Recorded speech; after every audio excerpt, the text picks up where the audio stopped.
Hey everybody, welcome back to Upper Chicana Gold Mining. I'm your host, prospector Wayne Thornton. Today I haven't done a lot of videos lately because I've been busy playing around with the sawmills. Um, I'm trying to build these right here.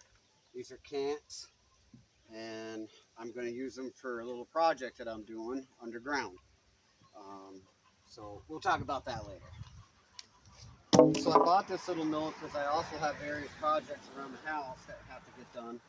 And I wanted to mill my own lumber because I really don't care for the prices, and I may, need a weird piece and I'll get it.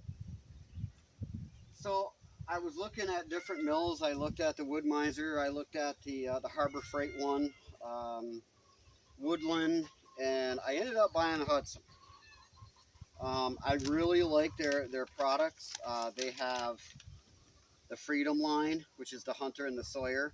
And then over here, this is the Patriot, and so on and so forth. You can get one of these catalogs shipped right to you. Just go to their website, and they'll send you one of these catalogs. There is a couple of things that I don't like about it. And as most of you know, I do product critics. We start from the D all the way up to A++. You get A++, that's a high rating.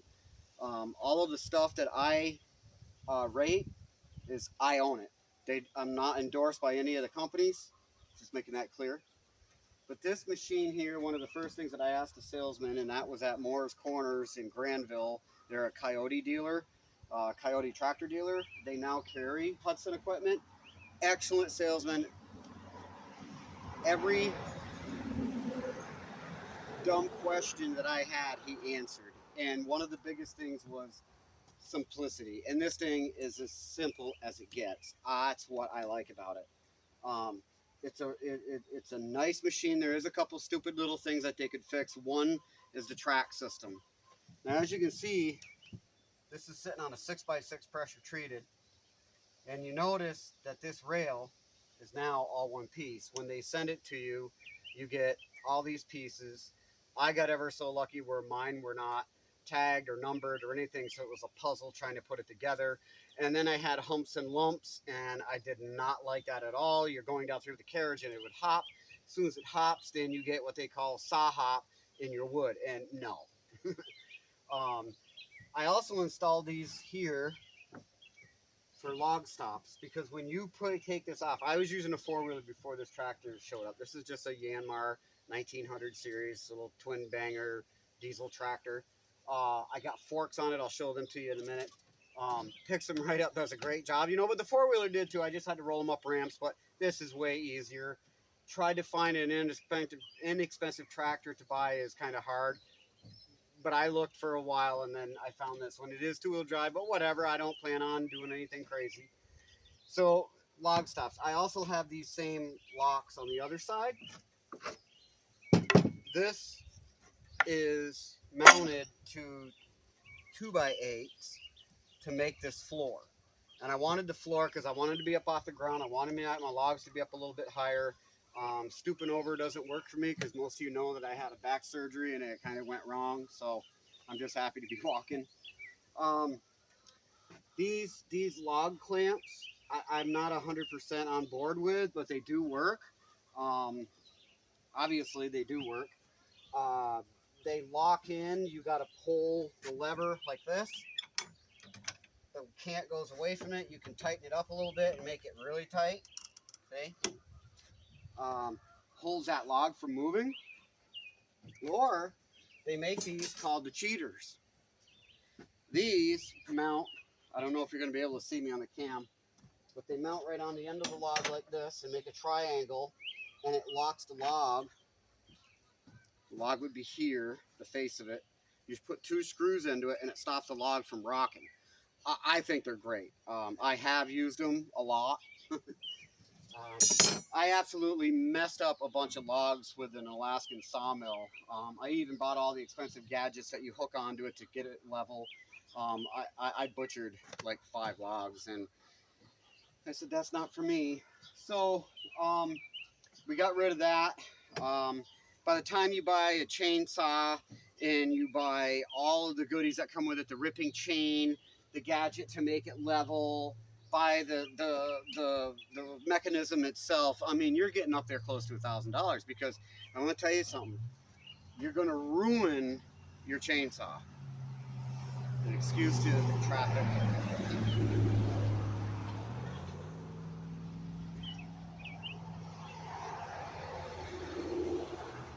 And the reason why I tell you this is when I took mine apart to do a cleaning, I took the micro filter off and I could take my finger and go right down into the carburetor and pull out a skirt line of sawdust. That will get into your 2-cycle engine and destroy it. So, you know, I mean, you're talking a $600-700 saw just to be fast enough to cut the wood. And then, all like I said, the ripping chain, and yeah, it's horrible on your back. And you better be young and ready to work. I will tell you that. So I bought this Hud-Son. Again, sorry about the traffic. Because of its simplicity, I'm going to try to make it quick. I'm going to do a quick saw for you so you can see how nice these things saw. So just hold tight. Turn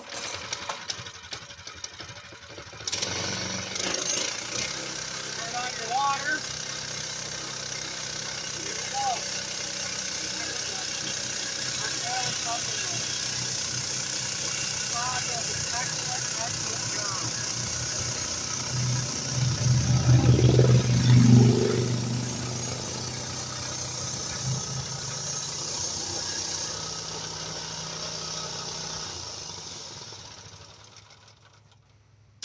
I mean, excellent saw. It saws such a nice flat board. These logs that I messed up with that Alaskan sawmill, I tried to clean them up as good as I could. I got one flat face on it, but the rest of it's all wavy and gouged from them saws. And like I said, I even spent the money for the ripping chain. It's crazy. Some people love them, some people work at them. No thank you. So I want to talk about a couple things that I didn't like about it. We already talked about the track. I just put a whole new piece of track in. One of the things that you're going to have to understand, let me grab the camera, is these pins. If you get a new track, these pins right here, you got to make sure they're down where they're supposed to be, because this guy right here will come up and hit the roller. Okay? That roller will come down through here and thunk, thunk, hit that, and it'll put a wave in the log. And I mean, it's unbelievable just how just a little tick like that can do that. Another thing that goes on this side of the saw, the water comes down out of the tube over here, comes across the saw, drops down out, and guess what happens? The track fills up. The little dolly right here fills up completely with sawdust. So every now and again, you got to stop and you got to kind of give it a good cleaning to get that sawdust out of there. It'll do it in the front too, but it mostly does it in the back. All of this sawdust that's in here is wet, okay? And it packs up like concrete. The saw rolls really good. Look at this. It's effortless. I'm just doing this with my hand. The saw rolls nice and easy. It's a little Liafan motor on here, 6.5 horse. A couple of stupid things that they did was this system right here. And this is your water on and off. Come on, guys. You could have put a little valve in here, a $9 valve. This thing goes up and down, and then there's a seal in here that'll kind of like turn on you, and it'll start leaking by. And there's no way to disconnect it and take it off because right here is where it locks onto. So by the time you come across to here and take it apart here, you're still got a zip tie on there. So yeah, they could have done a flatter tank across plus the height of this thing. Look, I mean, it's way up here that I got to get up on top to dump in. I think a half a tank would have been a lot better for this. And you get probably about the same amount of gallons, but the spout would be like right in here. Another dumb little thing is this line right here. Now, if you stare at it for a minute, you will see a lump right there. And it comes right down like that. All right, so when you're standing here trying to cut 4/4, where are you going to see this? It's wavy. So I measure all mine at the blade just to make sure that I'm getting a good cut, 3/4 inch.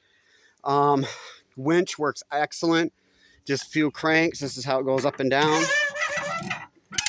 It's really cool. I think a guard on that, somehow like a plastic guard, like a little cheapy plastic guard. I'm going to try to find and devise something to put on there. The engine starts excellent. It's a great little engine, these little Liafans. There is a belt underneath here where the blade rides on. Sorry, we're out in the heat here. Happy July 4th for everybody. And this sucker's built in the USA. Keep America strong, folks. Don't let a bunch of Sally asses take it over. But anyways, over here, this is how you loosen the blade up. All right, you take that nut off right there. It loosens it up. The tray slides forward. These two covers come right off nice and easy by these bolts right here. They just slide right off. Boom. This slides forward right here, and the blade comes off. Easy as pie. How you gauge this, you got a couple of bolts down here that you got to do some adjusting. You put a piece of paper in here, and that's your adjustment for your blade. Keep your water spout clean. Keep water coming in. We use a blend of Dawn dish detergent.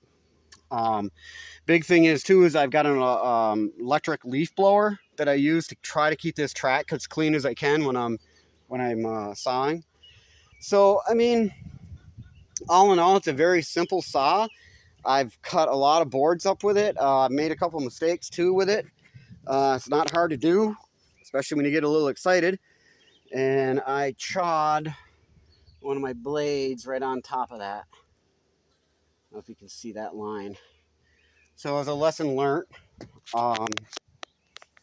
they have these little log cants right here. And what this is, that squareness of that log that I show you, they lock up against this, and then you can saw your next piece of wood.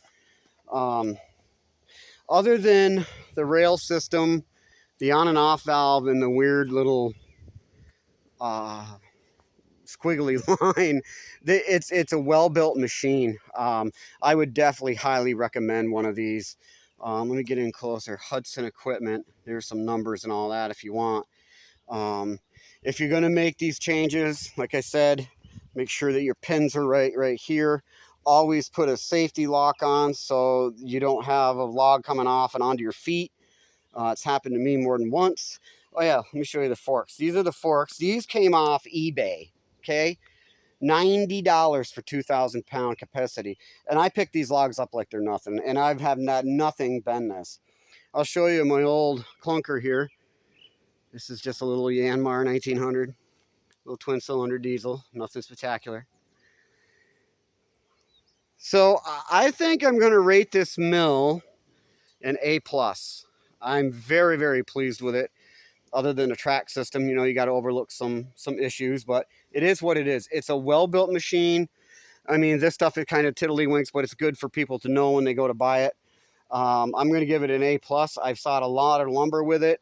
You do it and do it right and flip over your cants, and you know, it not slabbing. You can actually make your dimensional lumber out of this, and it's just a great machine. Like I said, you got to kind of be Michael Jordan's height to put the water in it, but this one, again, this is the Hunter series. Jeters, floor, log,